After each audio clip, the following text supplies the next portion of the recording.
অভ্যুত্থান হয়েছে মানে হলো হাসিনাও থাকবে না, হাসিনার কোনো সিস্টেমও থাকবে না।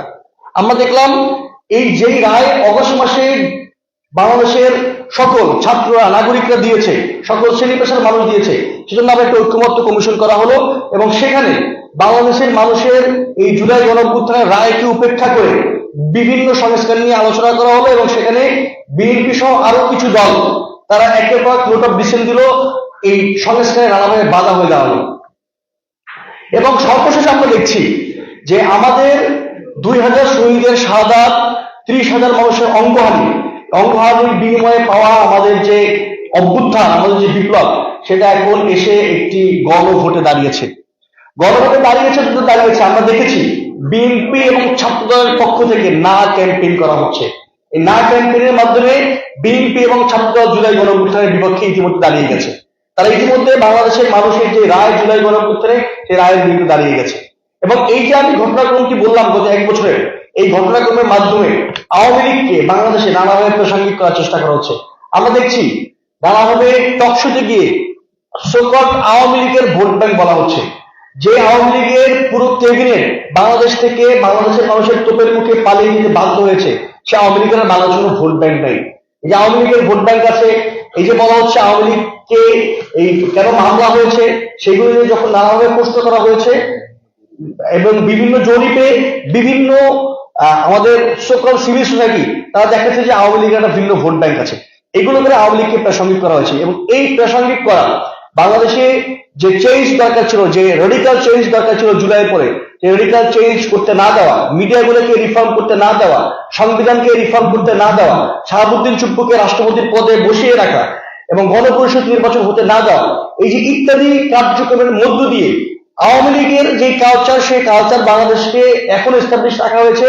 সেই এস্টাবলিশ রাখার একটা ফল আমরা পেয়েছি আজ থেকে 6 সপ্তাহ আগে। আমাদের ভাই শহীদ ওসমান হাদি এরকম এক জুমার নামাজের পরে এরকম এক জুমার দিনই তিনি শাহাদাত বরণ করেছেন, তাকে গুলি করা হয়েছে। এবং আমাদের জুলাই গণঅভ্যুত্থানের সকল নেতারা আজকে নিরাপত্তার হুমকিতে আছেন, তারা মানে সিকিউরিটি থ্রেট নিয়ে বাংলাদেশে চলাফেরা করছেন। সুতরাং এই যে নানাভাবে পরিবর্তনগুলো গত 1.5 বছরে সকল সাংবিধানিক সংকট, সকল অস্থিতিশীলতা ইত্যাদি দেখেই করতে দেয়নি বিএনপি, ফলত শহীদ ওসমান হাদিরা প্রাণ হারাচ্ছেন, আমরা সবাই নিরাপত্তার থ্রেটে ভুগছি। এবং আওয়ামী লীগের মতো লোক যার পুরো ক্যাবিনেট ধরে বাংলাদেশ থেকে পালিয়ে গিয়েছে, যার পুরো দলের সকল নেতারা পালিয়ে গেছে, তারা আবার বাংলাদেশে প্রাসঙ্গিক হচ্ছে। তারা আমরা শুনতে পাচ্ছি এই যে নির্বাচন, এই নির্বাচনকে ঘিরে তারা একটা অস্থিতিশীল পরিবেশ তৈরি করার চেষ্টা করছে। আমরা মনে করি এই দায় হচ্ছে সেই দলগুলোর, যেই দলগুলো শেখ হাসিনা পালানোর আগে চুপ্পুর বঙ্গভবনে গিয়ে হাজিরা দিয়েছিল। তারা শেখ হাসিনা পালানোর পরে বাংলাদেশের পুরো সিস্টেমের চেঞ্জের বদলে যারা ক্ষমতার ভাগাভাগিতে বসেছিল শেখ হাসিনার একজন কর্মীর কাছে, একজন খুবই নিম্ন পর্যায়ের কর্মী শাহাবুদ্দিন চুপ্পুর কাছে, তাদের দায় বাংলাদেশে আজকে এই অস্থিতিশীলতার জন্য। আমরা